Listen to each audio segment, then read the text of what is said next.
Welcome to beautiful, sunny, and coastal Central California. I'm Chris. And I'm Elizabeth. And as of today, this is our very first day being official full-time RV living in our truck camper, which you see behind us. So we've spent the last 4 days traveling all the way from North Carolina to this very spot right here. And this spot is amazing, and we'll get into why as the video goes on. But as you can see behind us, it looks like an amazing, epic Garden of Eden style area, and in front of it, it looks like a bunch of white trash just rolled up and dumped all their stuff on the ground. Yes. We are exhausted. It's 4 days across the country, and we were packed up just for mobility. So now we're reorganizing, and today we're gonna show you where we live and how we live, and show you how we're gonna set everything up, because we have our boat loaded full of junk. We have our camper loaded full of junk. We had the other truck loaded full of motorcycles and junk. The trick is on unloading this really long wheelbase, low ground clearance scooters, you have to have a bank to get your ramp up, so your ramp angle is not like this, because it will high center in the middle of the scooter. So it's really obnoxious loading and unloading, but hopefully we found a good spot here. And hopefully this doesn't end up on World Star after I fall off the back of this ramp. It's still lined up. You could go a little bit to your right. Your wheel's on the ground. You made that look easy. This might be the most epic place that Bergman's ever been loaded and unloaded.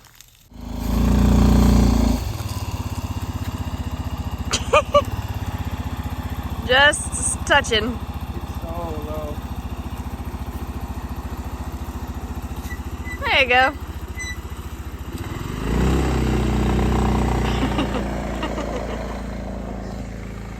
Mona, you're leaving you. Where are you going? Nothing sexier than a man on a Bergman with Crocs on. All right, we got the Crocs kicked in 4-wheel drive. Now we can unload this bad boy.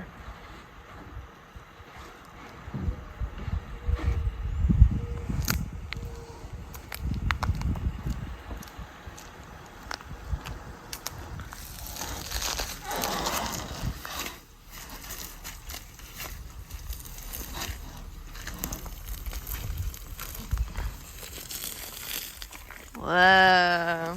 Perfect.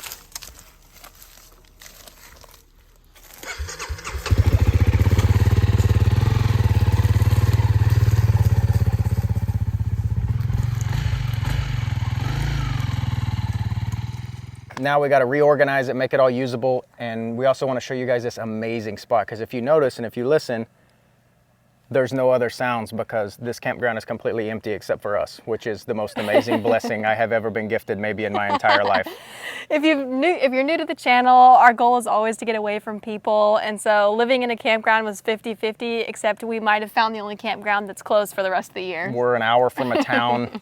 There's nothing here but animals, and so let's get set up and so we can start exploring. Yeah. First things first, I think we're gonna get our boat. We have a big awning, a 12x20 awning. We're gonna get set up over top of it so we can get it in the shade and get the motorcycles in the shade, and then we can start emptying the boat out.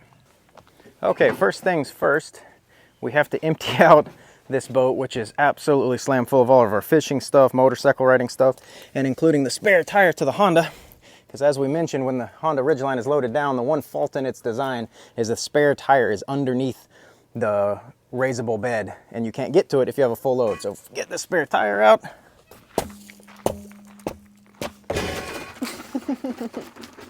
Not bad. And then under here we have our e-bikes, which is going to be an amazing asset here in this campground, because again, as we said, nobody else is here. And there's a couple of ponds here. We have a river that flows back here, which I've heard has a couple of trout in it, and a lot of trails to explore these ridgelines back here. So very excited to get these e-bikes out. And when we were pulling in, one of our co-workers yesterday, if you've seen this channel, you know I bring up mountain lions every once in a while, and that I have a distinct fear of sharks and mountain lions. And she had an encounter with a mountain lion less than a year ago, just right up this road up here, which you can see in the drone shot, up this gorge. And she said they were growling at her. There was 3 of them, so I guess it was a mom and 2 cubs. That's exciting, that somehow we found our way onto planet Earth where there are mountain lions. I would love to see one. It is a bucket list thing, but knowing that they're here is probably going to mean I'm going to be running on these roads for exercise with my AirPods out. Yeah. So wedging these e-bikes in, this is not a big boat, was a real task in this small area we had to work in. We don't have a backup plan here at Candy Adventures. So when we move like this, it's everything. When we move to Guam, from Seattle to North Carolina to Colorado, everything comes with us all the time. So that first couple days is awful because it's everything that you own. Yeah. And then when you have more hobbies, you have more stuff. a lot of, I've noticed like van life travel channels, they have a house or a cabin and like they'll get in their van with like, I'm always looking at their stuff like, how do you travel with no tools? And then I kind of figured out, oh, one, it's because they have a house and they're just like filming their vacations. And two, they don't drive shit boxes and have as many stupid hobbies as I think we have. And three, they have money to just take it to a mechanic instead of fixing it themselves. All right, so we've brought poles for everything. We've got deep sea stuff. We got freshwater stuff. Shore fishing stuff. We are ready to spend lots of money on a California out-of-state fishing license and probably catch almost nothing. But catch almost nothing in freshwater and saltwater, rivers and lakes. So we're ready. Big trolling stuff because we heard you can catch bluefin in the Monterey Bay out of small craft. So we got some bluefin ready stuff. Pull-up bars. We got our workout stuff because gyms are so expensive and it'd probably take us an hour each way to even get to a gym from here. Literally dead weight. Biggest bicycle tires to ever exist. I think that has to be true because these are 26-inch wheels and they're 4.8-inch wide tires. Most fat bike tires are 4-inch wide. These are 4.8. So I think it's the worst case scenario of putting a bike in a boat with those massive tires on it. Like our third bag of tools. Whew, yeah, it's another bag of tools, e-bike chargers. Just trying to be prepped for everything. But it always seems like no matter what you bring, you forget the one thing you needed. All right, I think that's most of the big stuff out. Now we can put the awning up over this thing and protect all this stuff and hopefully make this look less like a trash pile before our boss comes back. We're not sure when our boss is coming by to officially meet us. It should be today, but we're a little time crunched to look as professional as possible before they get here because right now we do not look... We look like exploded trailer trash. Yeah, we look like they would probably murmur and I made a mistake as they were pulling up to meet us for the first time if you were to see all this shit. The boat is mostly unloaded now of everything that we want out, and the main challenge is now going to be setting up this canopy. So we had this set up in North Carolina over our boat, and we threw away the instructions for setting it up. So I color-coded it with Sharpies as best as possible, but some of it did wear off in the 4 days that we were traveling from rubbing and rain. So we should be okay. Tentatively. It'll be purple, yellow, yellow, yellow, purple, and then it goes to that second hole. And then you'll be seeing it. There's 3 holes in there.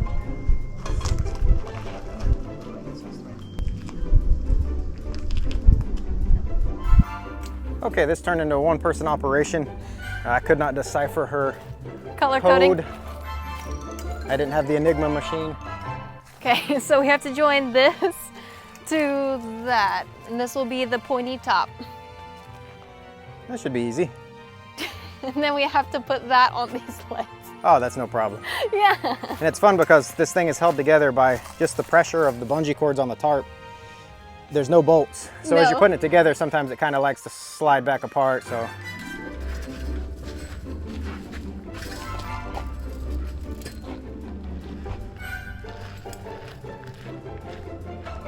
Success. Like a 2-man Amish party. We moved this barn and got it in place, and now the boat has shade, and my hands are filthy. There's a lot of cuss words. I don't know if Amish cuss. These Amish do. Okay. All right, so we got all the big outdoor stuff out of the way. Really the biggest things, we're getting these out of the back of the truck. Yep. Getting this installed, emptying the boat out with the e-bikes, which are over here behind the motorcycles, so that now we can go inside the camper and start arranging it a little bit and organizing the inside. And we have something we're very excited about. Well, actually, I shouldn't say very excited, but we have a mattress topper that would not close with our I collapsing don't think top. it would close, so we'll see. It was a last minute purchase. It was 3 inches, and that mattress is just so thin and you can feel the springs. So I wanted it on there, but I didn't know if we unboxed it before we left, if it would actually close down. And so then you have this open topper and it takes up a lot of space. So it's still in the box. And it is conveniently packed at the bottom of all of our stuff. Tools is something when we travel, we always keep nothing on top of and easily accessible. Just like the spare tire, we kept it in the boat. Spare tire and tools are something we're always grabbing, so they're always on top of everything else. Yeah, this is a bag of tools.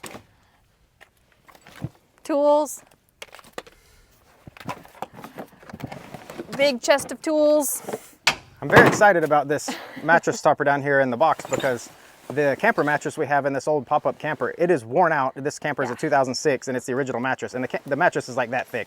So we're very excited for this. Guess what's in this one? Tools. And mattress topper. I'm mostly excited for this mattress topper because it's one of those that when they ship it, you get to open it up. And it like expands. Yeah, I'm very excited for this. That's why I didn't want to unpack it before we left, because it's never going to be this small again. Whoa. So you can see this is all vacuum sealed and compressed. It's cool tie-dye colors. Mona, what you think? What is it? I think we should take it in the camper like that. Probably the easiest way. All right, let's go.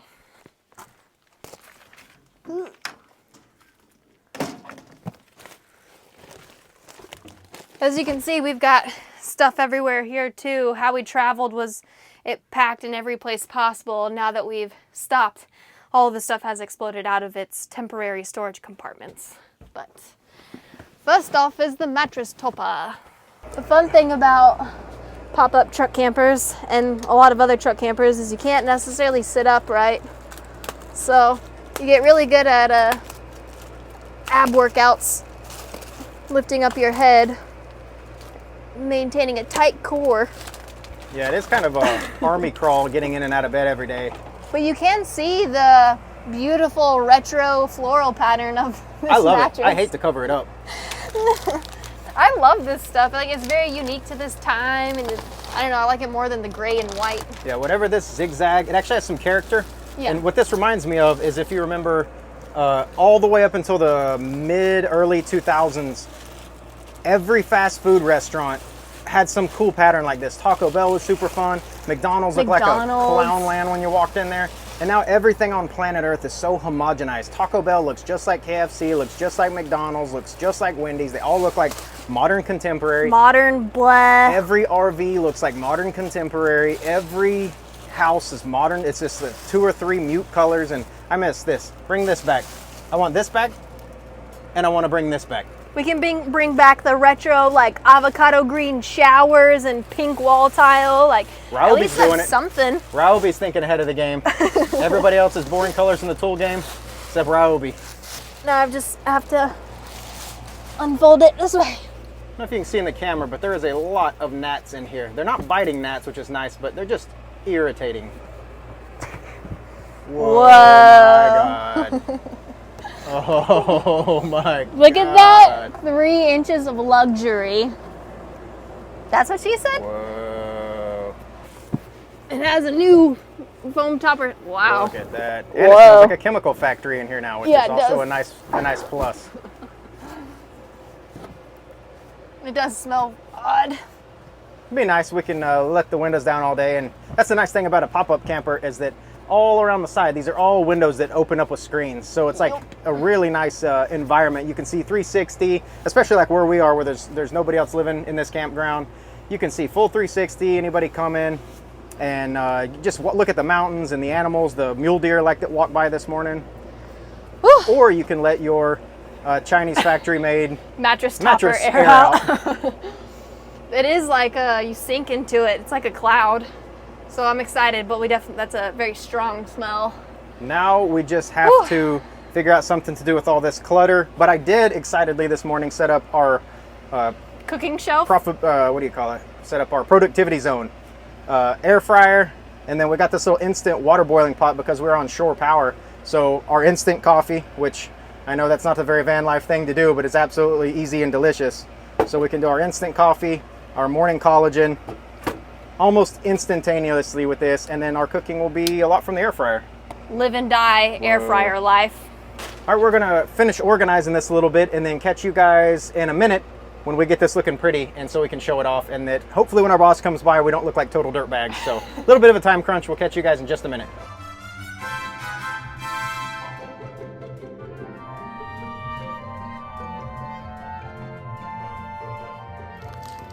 Just a little bit more shade to park our stuff under, fishing poles, and a little bit more shade for Mona to have.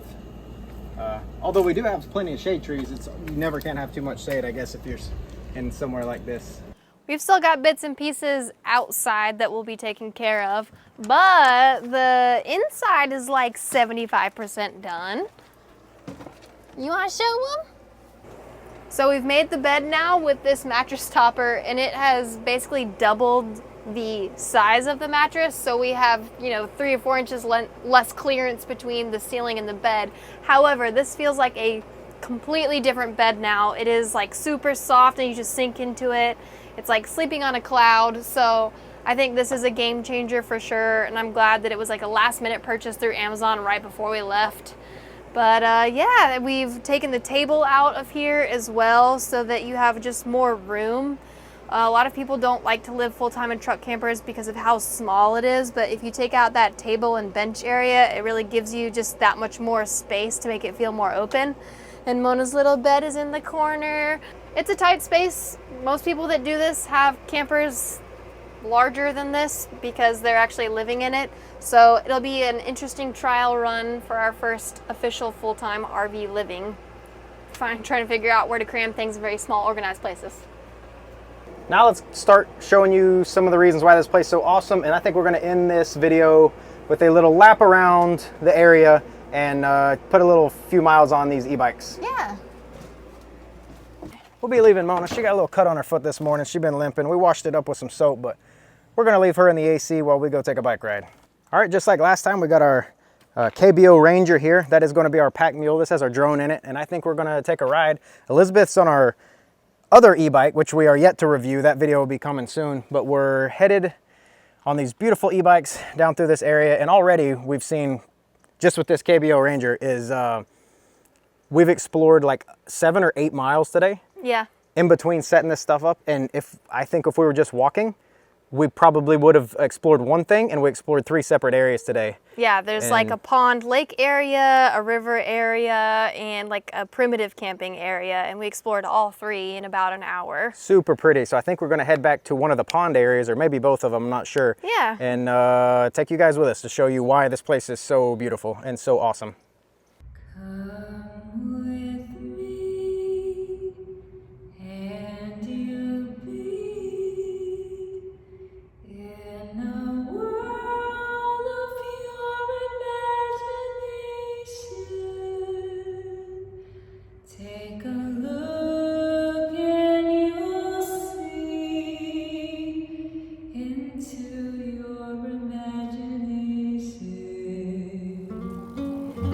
Again, a year ago, e-bikes were something I had no interest in.